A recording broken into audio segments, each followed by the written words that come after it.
Hey there, my name is Anthony Marler.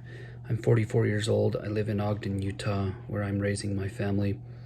My father died of COVID-19 on July 11th, 2020, after a 19-day battle, 11 of which was spent in McCady Hospital here in Ogden. 9 of those 11 days he was in the ICU. After a couple of days in the ICU, it became apparent that his lungs would not absorb enough oxygen to sufficiently oxygenate his blood to support life.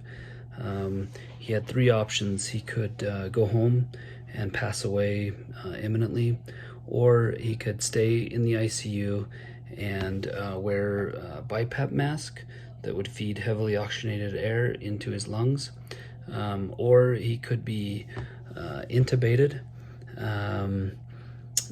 where they place a tube down his throat and put him to sleep and put him on paralytics or paralyze him.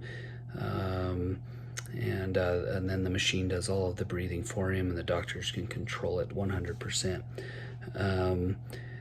His age at 79, he probably wouldn't have come out so good from that. Most COVID patients are requiring to be vented for 2 weeks plus. That probably would have been the case with him. He would have come out severely emaciated. He would have required a lot of physical therapy. And even though he's strong at 79 years old, he just wouldn't have come out well from that. So we went ahead and went with the BiPAP mask. And they call it non-invasive respiratory therapy. And we're grateful it kept him alive for another 7 days, long enough for our mother to heal from COVID, and she was able to see him the day before he passed away. But what we didn't realize is that it would take his voice. And when they put this mask on, suddenly we were unable to communicate with him. Previous to it, we were able to use video conferencing and just telephones to talk with our dad. And we no longer could do that once this mask went on. And so began this race to try to figure out how we could communicate with our dad. It severely diminished his morale, not being able to talk to us. It was distressing to him, to us. It made it hard for him to communicate with his caregivers.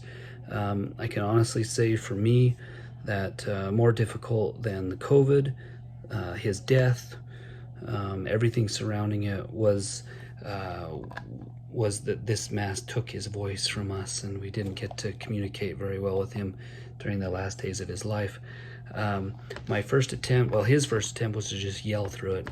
That only worked a little bit. It was still fairly ineffective, and it was distressing for him and hard on him to try to yell through it.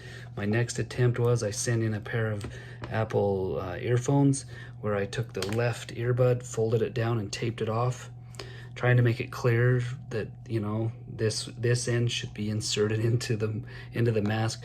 I got with a staff member on the phone and was able to have them place this inside the mask, kind of like that. But it was much too windy inside the mask, so our next attempt was that one side of this has a mic on it, and we were able to tape that microphone down onto the mask, and that kind of like holding your ear to glass worked pretty good. But as they had to undo it for different things and put it back on, eventually it got taped on wrong, stopped working, and then one time it got pulled off and tape got put over the mic on accident. It got wrapped around, so when they taped it on the next time, the person didn't realize they needed to remove the first tape. That left it very muffled, and so we gave up on that completely. And from that point on, it just kind of went downhill from there, where we resorted to just squeeze the CNA's hand if you can hear me, and that kind of that sort of communication. So while he was alive, I thought about what was called a transdermal microphone. It's just a mic that picks up the vibrations out of your larynx. But we only had, by that time, we probably had 5-6 days left, and there just wasn't enough time to figure it out. And so after he passed away, I spent some time researching it, looking into it, finally settled on ordering some equipment from a company out of Singapore, just to kind of test. I bought a few different variations, one that hooks to a cell phone, another that hooks to a little speaker amplified speaker, and a couple of versions of that, and so I feel like I've got a pretty good setup going. The problem with the one that hooks to the phone, it requires it to be in the earphone port, which cuts off the sound for anyone around the person.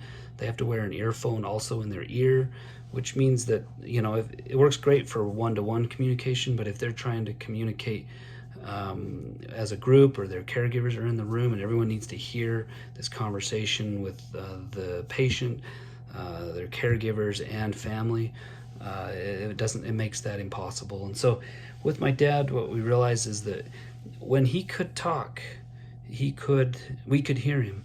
And even though there's a lot of noise in a COVID room, between they have a negative pressurizing HEPA filter going that's loud, it's a fan. His breathing machine was really loud. With all of that noise combined with this mask, we couldn't hear him. But when he could project his voice good, we could hear him. And so I got thinking if we could have just figured out a way to project his voice. And so this version, this throat mic, connects to just like I said, a portable amp with a speaker on the front of it. And I'll set it here. And so basically, let's start by, I'll count to 5 without the mask on, and then I'll count to it with the mask on, and you can see the difference. And imagine a room that's full of noise as well. You might still be able to hear me faintly, and if you listen close, pick out what I'm saying. But there's a lot of noise again in the room. And the nice thing about a throat mic, it doesn't pick up ambient sound. It doesn't pick up sound from my mouth, nor does it pick up sound around me. And so it also makes it easier for the person on the other end to hear over some of those sounds. So here we go. 1, 2, 3, 4, 5. 1, 2, 3, 4, 5. 1, 2, 3, 4, 5. Okay, so let's go ahead and put on the throat mic, and we'll fire up this speaker. I'm going to be counting to 5 over and over again while it turns on. It takes a second for it to warm up and get on. So here we go. 1, 2, 3, 4, 5. 1, 2, 3, 4, 5. 1, 2, 3, 4, 5. 1, 2, 3, 4, 5. 1, 2, 3, 4, 5. 1, 2, 3, 4, 5. 1, 2, 3, 4, 5. I'll go ahead and shut it back off while I am counting in the mask. 1, 2, 3, 4, 5. 1, 2, 3, 4, 5. 1, 2, 3, 4, 5. As you can see, it's easy to hear the person's voice while it's projecting through the speaker from the transdermal microphone. I certainly hope this helps. I would not want any more people to have to go through what our family went through. Like I said before, honestly, worse than the death, worse than anything in that whole experience was when my dad's when our ability to communicate with our father was suddenly cut off. That was worse than anything. So again, I hope this video helps. Thank you very much.